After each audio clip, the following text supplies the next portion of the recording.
Thanks everybody for being here. And if you were here this morning, you saw two great panels, very interesting conversations, and we really have a great afternoon ahead here. We have our keynote speaker, who I'll introduce in just a moment, and then we will follow that with two more excellent panel discussions with esteemed moderators and panelists. So a great afternoon ahead here. For those who weren't here this morning, my name is Ben Max. I work here at the Center for New York City and State Law. And I'm very honored to introduce our keynote speaker today, who for me as a journalist working in New York City for roughly the last dozen years, is someone who, to me and so many other journalists in New York, just a great role model for all of us. And I know in this room, there's not a lot of people who need an introduction to Errol Louis, and that's why we're so happy to have him with us today. But of course, Errol is the political anchor at Spectrum News New York One and the host of Inside City Hall, of course. He also has a new show that he hosted in the run-up to the election, The Big Deal with Errol Louis. That was a national program.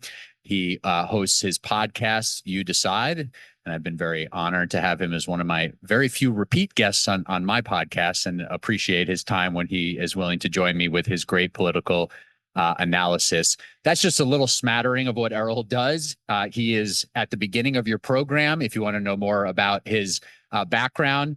But without any further ado, Errol, come on up. Errol Louis, folks.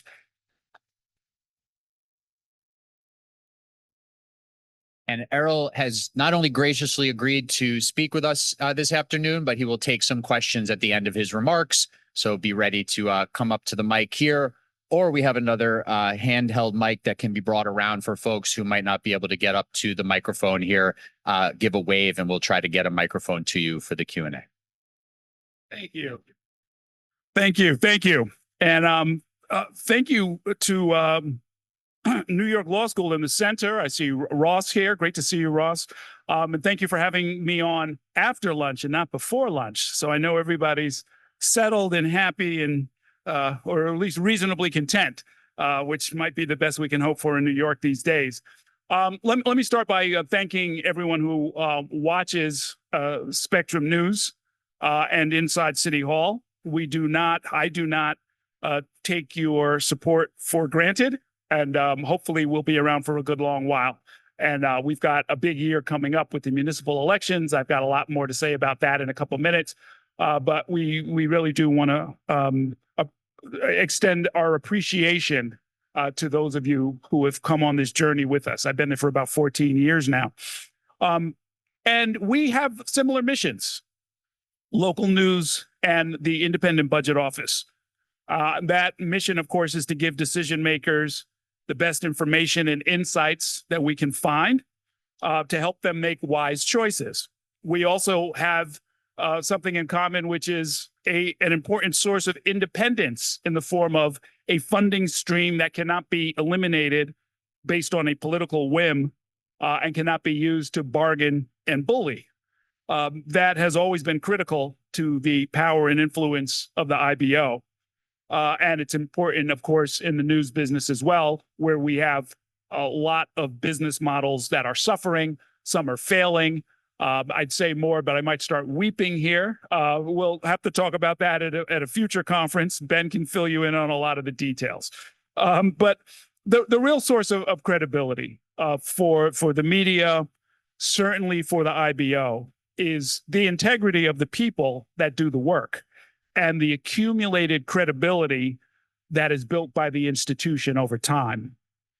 Report after report and hearing after hearing and year by year, the IBO has built a reputation, and that is how you build a culture that includes things like service and accuracy and transparency and dependability. And I want to congratulate all of the staff members and the board members who made that possible. I mean, it is a magnificent addition to how we do our democratic self-governance in New York. And those who are younger and maybe lucky enough to be able to take it for granted should know that it was not always the case. The fights over budget numbers now are fundamentally different than they were before the creation of the IBO. And here again, we are trying to do something similar in the news business. There are constant accusations of mistake, of bias, of ill-conceived motives that we have to deal with in the news business. But a key source of our credibility at New York One, I would say, comes from providing traffic and weather updates every 10 minutes. And it really is true. It really is true. I mean, so, metaphorically, I would say when accused of bias, I hide behind John Davitt, our chief meteorologist, who has been there. He's not one of our day ones. Cheryl Wills is the last of the day one on-air talent. But John Davitt came in 6 months into the creation of New York One. And he's a professional meteorologist. If you ever come by the station, he's sitting there playing with weather models on the computer all day. And so are the very talented, frankly, scientists that he hires to help us do it.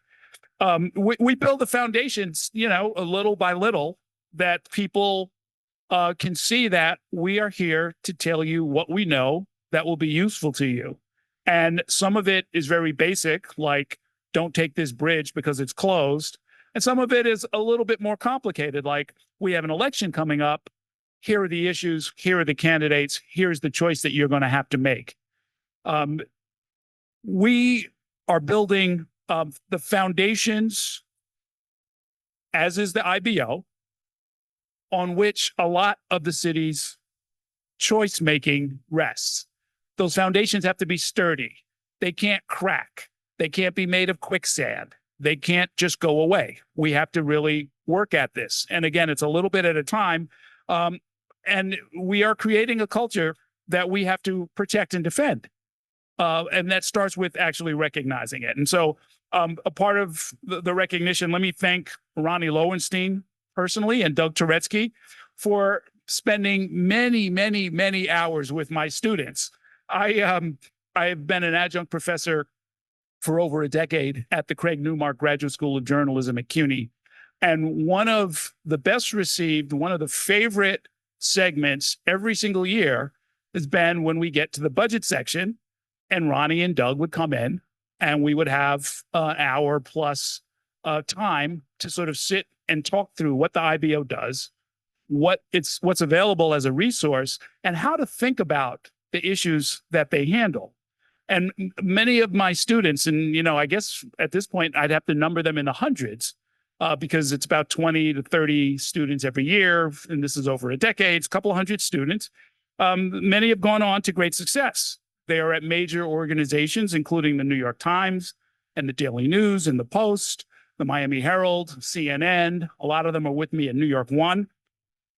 And one of the things that I developed, thanks to the IBO, is a little dialogue that goes like this. And this is to sort of help journalism students, working journalists, frankly, who are trying to add to their skills, help them learn how to conceive and think of budget numbers and, frankly, any numbers. An important number comes out. It might be inflation.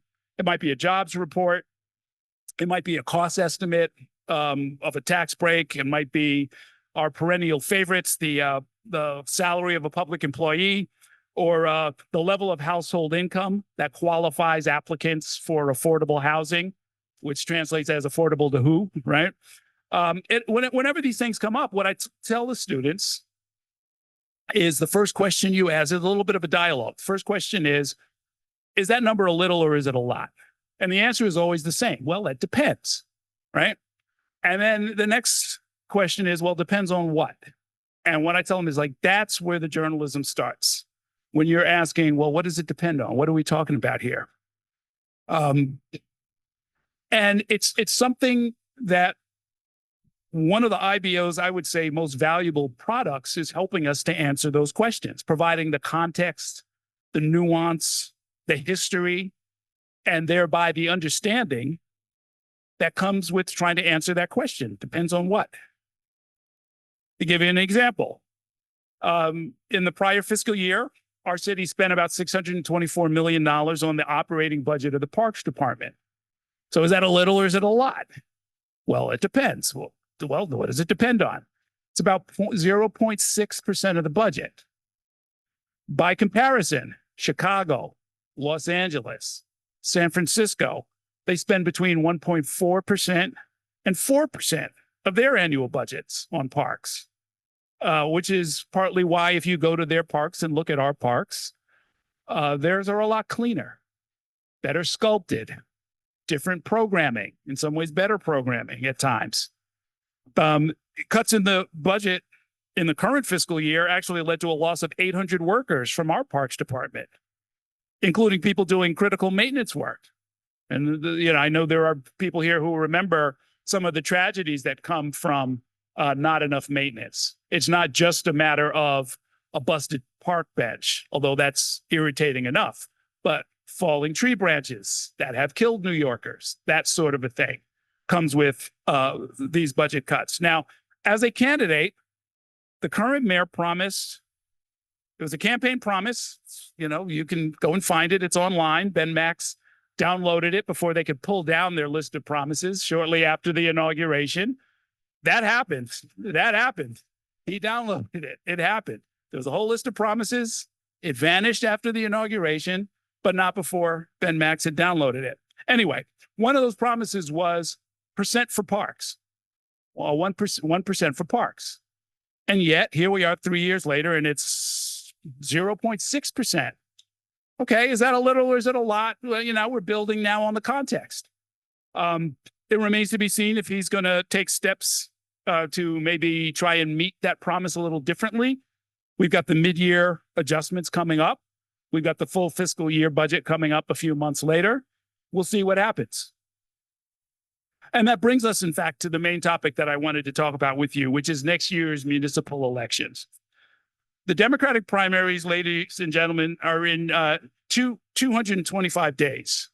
And let's treat that like we do all the other numbers. Is that a little or is that a lot? Well, it depends. It might be an eternity or it might be a sprint.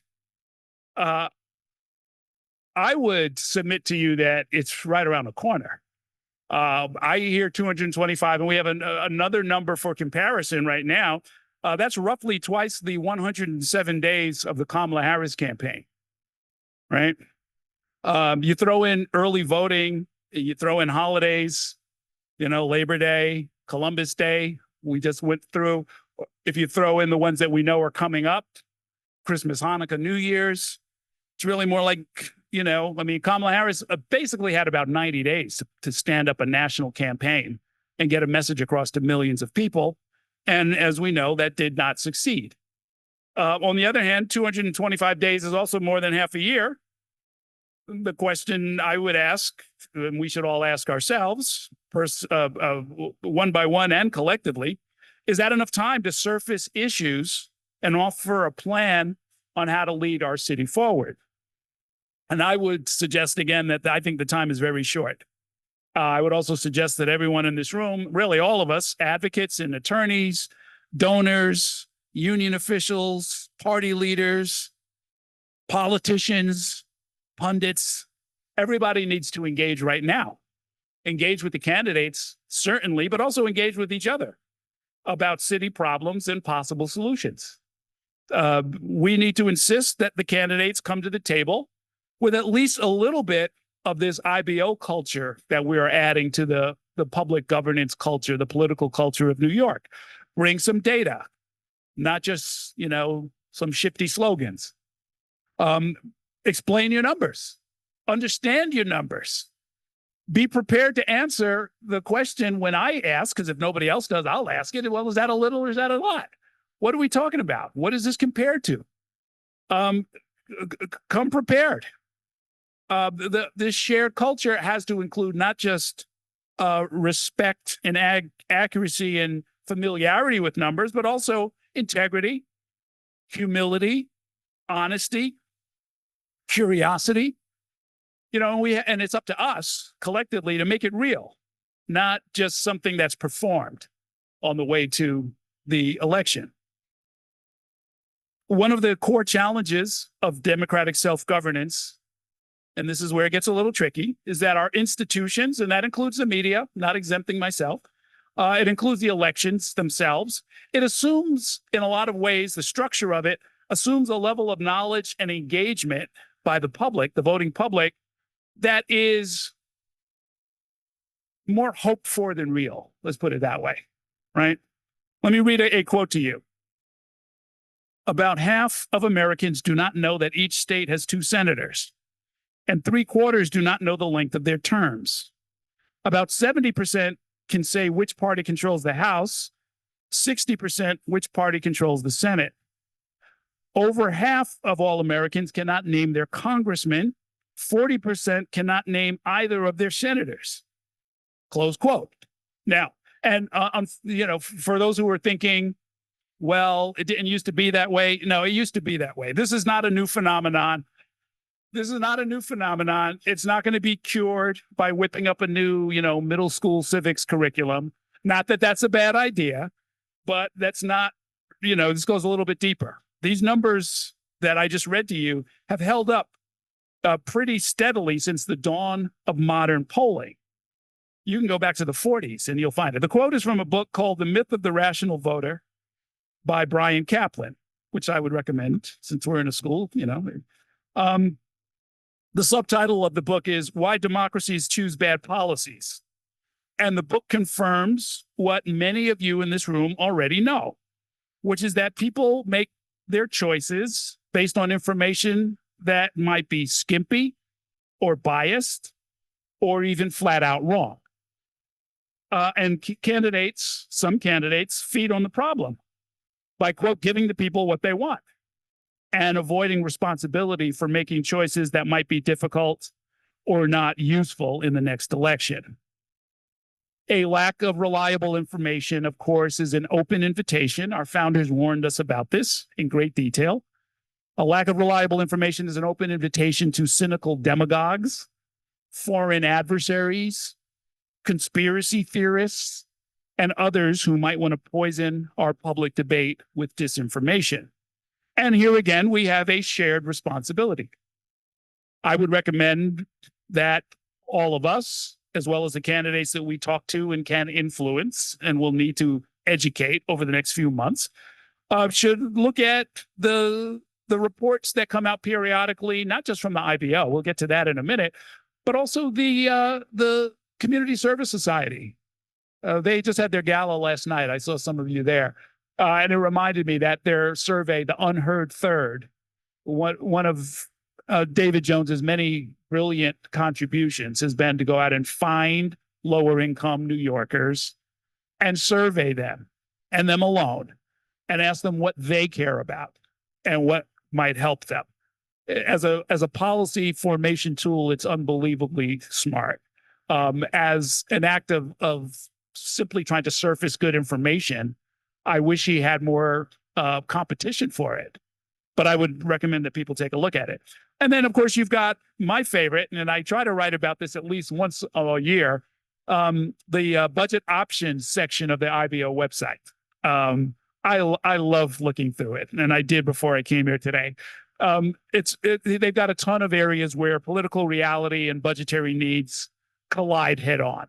But it's a really useful exercise. Like, why don't we do that? Why don't we try that? Here's a couple. Here's a proposal. Eliminate addition. And they're not recommending any of this. They just put it out there and they put in the pros and the cons in very, sort of professional, neutral language. But it's, if you know city government, it's hilarious to read it. Here's one. We could save $51 million in the first year by eliminating additional pay for workers on 2-person sanitation trucks. Now, is that a little or is that a lot? Where is this coming from? Well, for context, 2-person productivity pay began 40 years ago.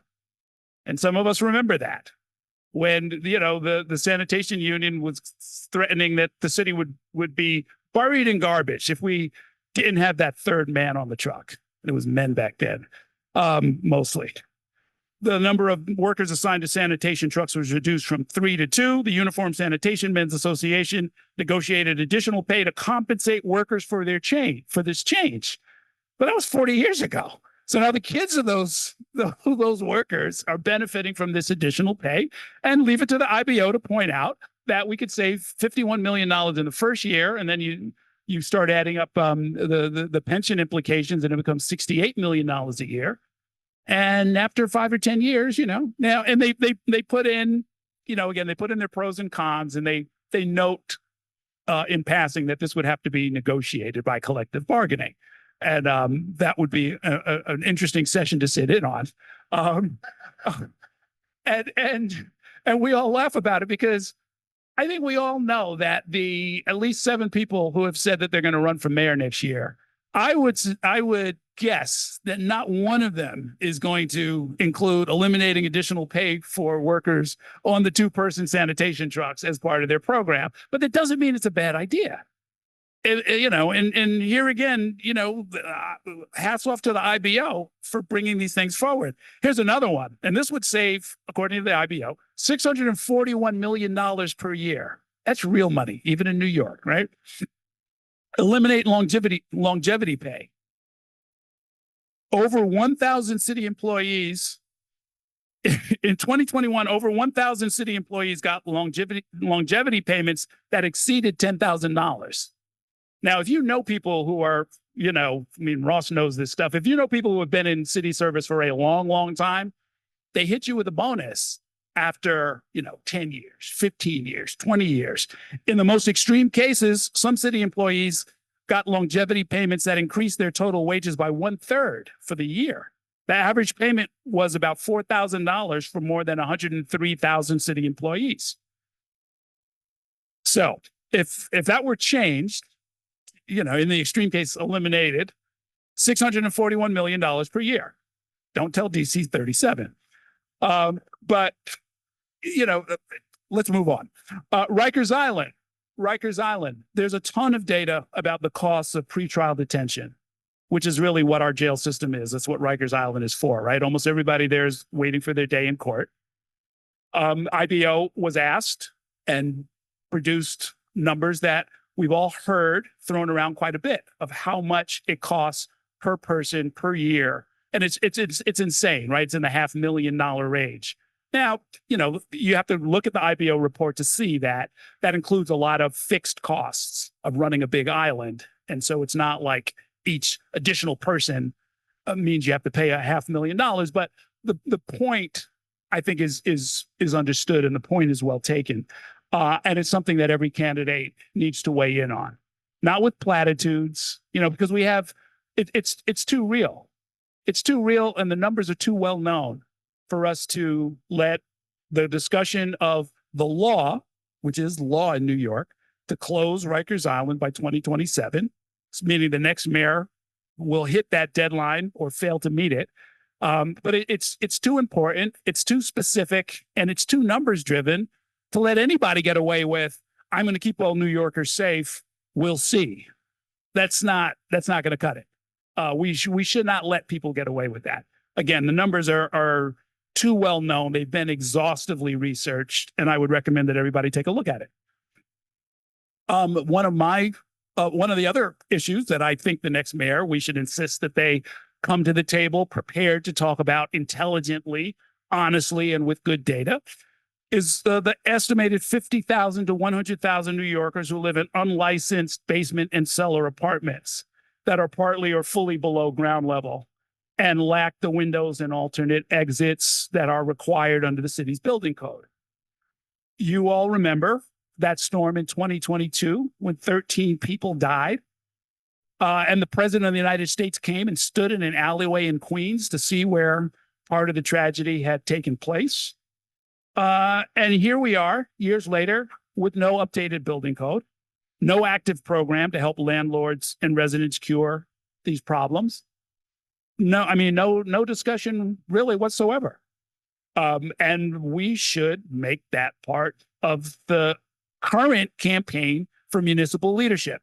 People running for borough president, people running for city council, people running for mayor, controller, public advocate. Please bring something better than, oh, that's serious. I'll have to do something about that. Start now by familiarizing yourself with the data.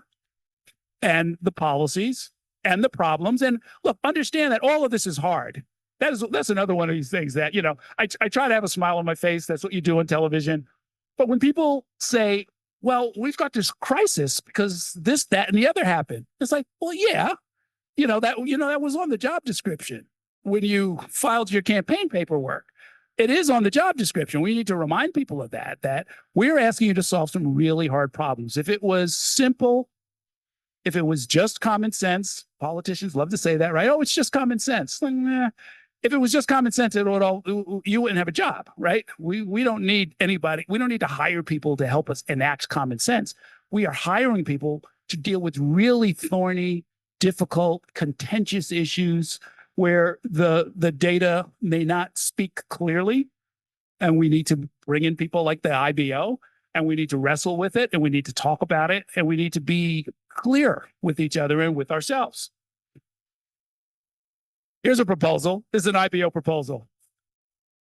I'm pretty sure the next candidates for mayor are not going to necessarily get to this one, but we could raise $100 million a year, according to the IBO, by extending the mortgage recording tax to the sale of co-op apartments.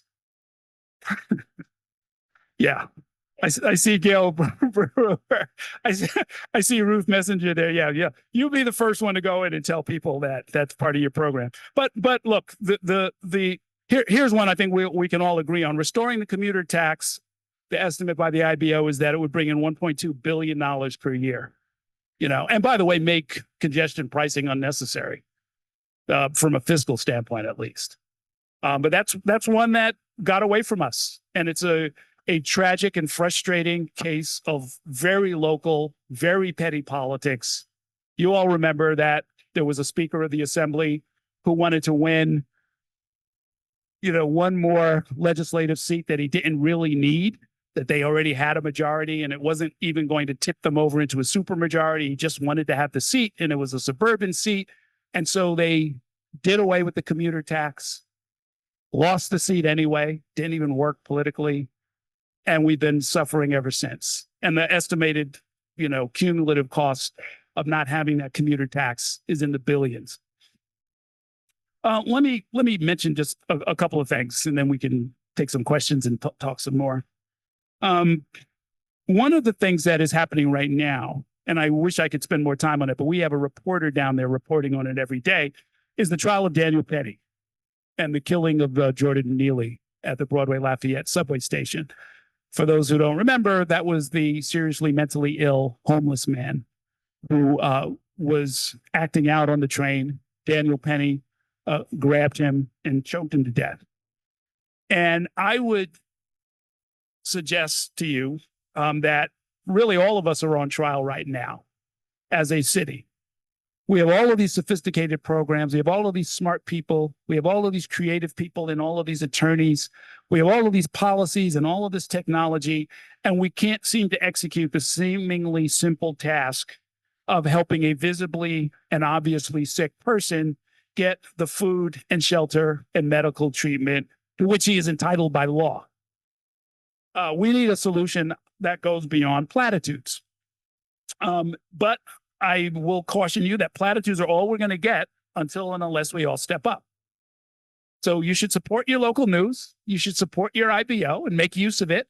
It's not enough to like the IBO. You should make use of the IBO and those budget alternatives. And we have to collectively demand more and better from every candidate for every public office. Sometimes I think we get a little cynical, a little jaded, and we sort of say, well, they're not that great. They don't necessarily know all of what they ought to know, and they'll be one of a crowd. But, they knocked on my door, and so, whatever. My friend seems to like them. That's not good enough. We can do a lot better. And I say this, I get to, as a grumpy old man in training, I get to say this now because I've been around for a while. It won't get better if we don't do something different. You look at the candidates over the course of, I guess I would say I've had personal contact and professional adult engagement with candidates for at least as long as the IBO has been in operation. I mean, I got out of school in the mid 80s, did some community work, started engaging with people in the late 80s. The 89 campaign was the first one I ever volunteered on, and so forth. And we've moved a long way since then. We haven't moved far enough, and there's always a danger of going back. Part of that sort of departure, during a brief departure from journalism, some of you may know I ran a community development credit union in Bedford-Stuyvesant, and it was in an abandoned bank branch. I shouldn't say abandoned, but they were leaving, and we got them to turn it over to us for $1, and it was a whole big, long, complicated thing. And in the end, wasn't that smart of an idea, but we meant well. One thing that I will never forget is that it included a downstairs vault with a big, one of these big walk-in vaults, big metal door. You could push it with one finger though, because it was built so well. And etched in the door in a part that nobody would ever see, like right behind where the hinges were. And it was handwritten. Somebody did it when the steel was still hot and molten. And it said Bethlehem Steel. And it just radiated the pride of workmanship that went into making this thing. Somebody decided to etch in something, and it didn't say, Joey or Tom. It said Bethlehem Steel. It was the institution that made that happen. And my challenge to you would be, let's operate at that kind of a standard. Let's, plant some trees, knowing that we're not going to ever enjoy the comfort of the shade of those trees. Let's do what people years from now will look back and say they had some pride. They did things that they didn't necessarily have to do, but they meant it. And they wanted people to see years later what they had done. And so when the 70th anniversary of the IBO rolls around, probably not all of us will be there. I personally plan to make it, but, get your steps in, less alcohol, more vegetables, the drill. But let's make sure that we're building a city that has a culture of truth and excellence and accurate information so that people can look back and say that we created something that was built to last. So that's what I had to say to you. And I thank you all for listening. And if you have comments, questions, queries, let's do it. Good afternoon, everybody. Only thing I can say, this is like a continuing education course, and I appreciate all the knowledge that we received. And guess what? Solutions to our problems is just as you said, us. So thank you, and keep up the good work. Very welcome. Thank you. I wrote just two things. Are you attending? The first is, are you attending the first 2026 City Council stating meeting at City Hall, which will possibly be held on 1/7. The next speaker will be crowned. And second, you mentioned Rikers Island. It's not Rikers Island, it's Killer Island. I agree with the second. As anchor, I miss everything. I don't get to, I get to live a little bit vicariously. So I won't be at the stated meeting because I never get to the stated meetings. But we of course, we will have someone there. And you say it's January 7th? As far as I know, the first 2026 City Council stated meeting will be held at City Hall, which became the bingo hall former home of the ECW on 1/7 Wednesday, 5 days before my 55th birthday. The next council speaker will be crowned because the current speaker will be term limited next year. That doesn't happen until 2026, though, right? I'm just asking. Oh, that's what you're saying. Be there. Got it. Oh, well, I'd be there. 2026. I don't know. I know. I don't know. I mean, like literally, if you put me in that mode, I'm thinking, Heads up. there'll be a brand new mayor, whether it's a reelect or a new person, and there'll be an inauguration. So I'll have just frozen my butt off on the plaza in front of City Hall. That's what I'm thinking I'm going to be doing in January of 2026. Everything else I think will be extra. Thanks. Hi, Marla. Hi, Errol. one of the things that is relatively new in the discussion that you've entered into about the primary and election is the impact of ranked choice voting. We have only one example of that at a citywide scale.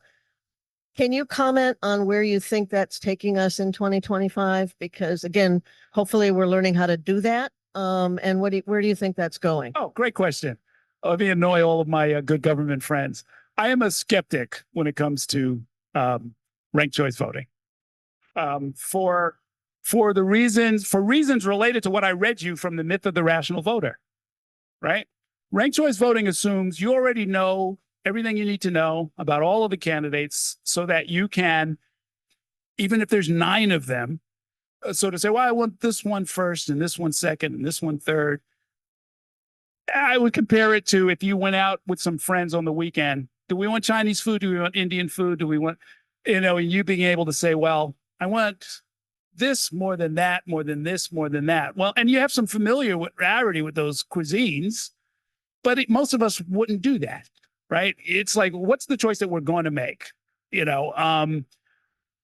There's some modifications to ranked choice that I hope New York will at least consider. They're being talked about in Alaska. I think it's already in effect in Alaska and some other place, which is first do a top 5 and then do ranked choice vote. Meaning one thing I think we threw out the baby with the bathwater is for all of the problems and expense and inconvenience of the old runoff system, it would take you from 8 or 9 candidates down to just 2. So then you could figure out, do I want Ed Koch or do I want Mario Cuomo? And that's a different kind of a conversation than trying to say, well, I really want Herman Badillo, but if not him, then I want Liz Abzug. And if not her, then I want, and so on down the line. I mean, that's not really how people, half of whom do not know they're member of Congress, and 40% of who, they like it just doesn't work. I don't think so. I think we can do better. The other thing which not enough people I think have focused on, I talked about this with Ben a little bit, is with ranked choice voting now, we have a scenario, I don't know if people fully recognize this, where you can run as a team, where you can run with 2 or 3 other people and say, well, vote for any of us, just don't vote for any of them. And that, I don't think people have really adapted to that yet. We've had a couple of semi-examples where in a special election up in Harlem, everybody forgets that because Yusef Salaam is interesting and impressive and charismatic and has a whole story. Remember, he and Al Taylor said, vote for either of us, but don't vote for the third candidate. I would argue that that's evidence that sort of works. Go back to the mayoral primary in 2021. Remember coming down the home stretch? Catherine Garcia and Andrew Yang said, there's a whole bunch of people out here, but we're an alliance. So if you don't vote for me, vote for her. If you don't vote for her, vote for me. And who came in second after all of that? It was Catherine Garcia. I think we have a new politics here, and I don't think we've fully adjusted to it. And like I said, I'm a little skeptical that it gets us what we want.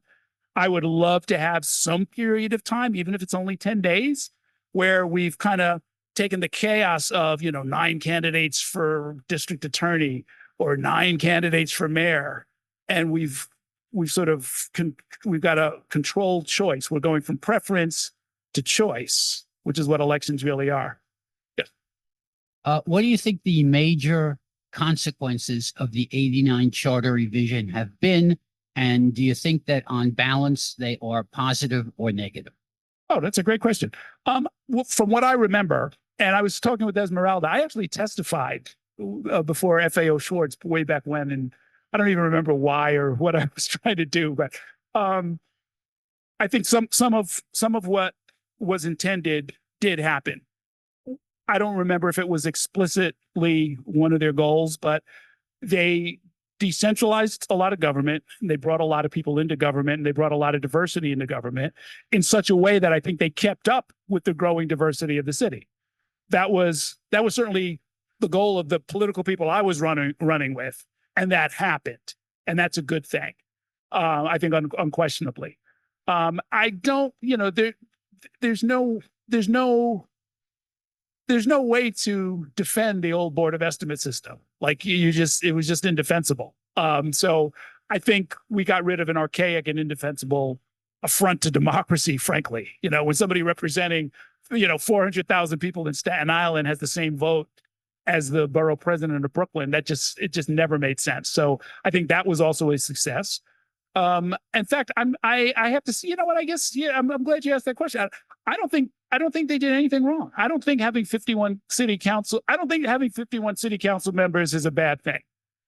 It's a little unwieldy, but 35, 51, it's, What do you think about the argument that the revisions greatly strengthen the power of the mayor?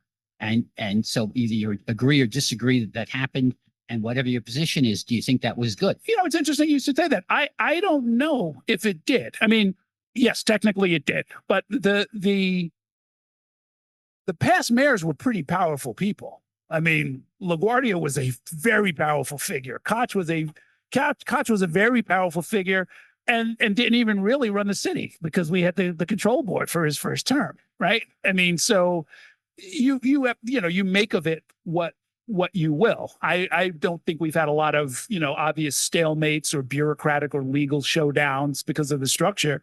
I think we probably have a system where the mayor is a little too powerful. I wouldn't argue with that. I mean, full control of the cops and the schools and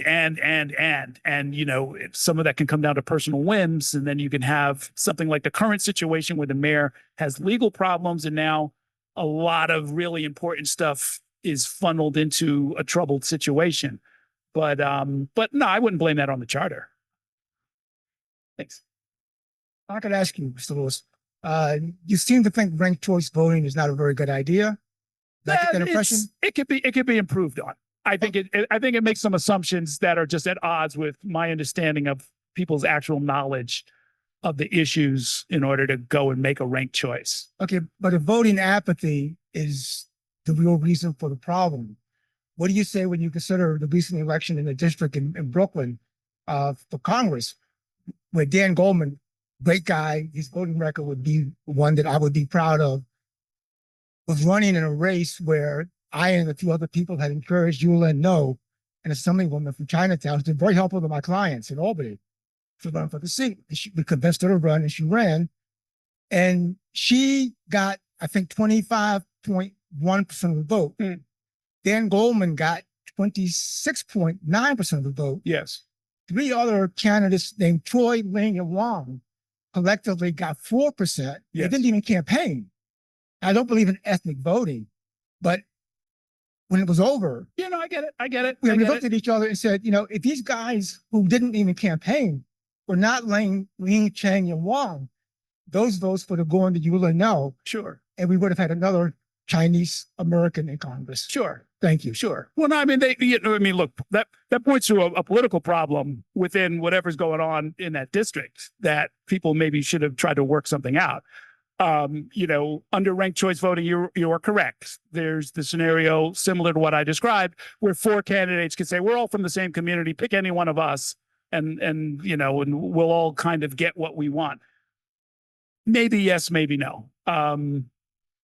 But you're right. You're right. And see, the issue has to be worked out. You have to talk about some of the perversities, for lack of a better word, that come up under any voting system. I don't think you avoid that under ranked choice voting necessarily. Okay. Thank you. I have a two-pronged question, Yes. but they're interrelated, so it's okay. My first question is, when the mayor was indicted, some of us were reading through the charter to figure out, well, what happens? It seems like there's a committee, but it seems like it was contemplated that the committee would function if the mayor was ill. It just wasn't clear, and I just wanted your thoughts about whether there needs to be more clarity about in the charter about what happens when the mayor is not ill, but there's these legal situations, and also how, if at all, do you think that the latest charter amendments that were passed impact or don't impact on the mayor, council? Oh, that's great. Those are great questions. the empty spaces in the state constitution, the city charter, and things like this situation, they clearly did not contemplate today's situation. But in general, and I think there's a certain wisdom in this, they leave a lot of that open in part because they want a political solution. It seems to me that the drafters are calling for a political solution, just like New York doesn't really have we don't have a recall statute or procedure necessarily. And we also don't really have as we discovered with Andrew Cuomo, we don't really have a great impeachment apparatus that's been specified. The idea is to sort of push things in a certain direction, like the governor could remove the mayor. And I think they're trying to let us, as a democracy under self-governance, figure it out for ourselves. So I think it's more of a statement of preferences than anything else, not really a sort of a specific path that we should walk down. And that's probably for the good, because people would start trying to game the system if it was all specified. The latest charter amendments, look, some of them are okay. I thought the sanitation thing made some sense. The idea of putting the Department of Sanitation in charge of street vendors, which has literally been a problem in New York for 300 years. You can go back to the New Amsterdam, colonial assemblies saying, what are we going to do about all of these street vendors? Who's going to license them? What do we charge them? Can we make them go home after dark? It's been going on for hundreds of years. So it led some clarity, but I don't think it clearly gave the mayor more power. I think actually, you know what? Let me take that back. Vis-a-vis the hearing process in the city council, it definitely makes life a little bit tougher for them. But fortunately, we have an answer in the form of the IBO. If you have to let things sit for at least a week before you can sort of move forward with certain kind of budgetary hearings, I think is one of the results. Drag the IBO in, get some real data, and when the mayor's people finally do show up, they'll have to be on top of their game. Over the years, you've been a moderator at various political debates. Imani Williams in a morning session said he thinks facts are going to be making a comeback. But my question is, do you think moderators should correct factual inaccuracies during a debate? Absolutely. And those of you who have seen me in some of the more contentious ones, absolutely. I mean, if truth is not invited to the debate, then what are we doing? Right? I mean, that's the way I feel about it, right? I mean, my colleagues at CNN, where I've been a contributor for a while, when they did that presidential debate and specifically sat on their hands while crazy untrue stuff was being said to millions of people, they did everybody a disservice. I mean, you can't just let the candidates do that. That's crazy. I mean, if that's the case, you don't really need the moderator at all, right? So, no, I'm always going to be on the side of that, and provide as much context as possible. Because oftentimes, even without meaning to be, deceitful, people will reference something, and then you have to sort of say, well, there used to be 3 sanitation men on a truck and they changed it 40 years ago, that kind of a thing. So anyhow, thanks a whole lot. See you at 7.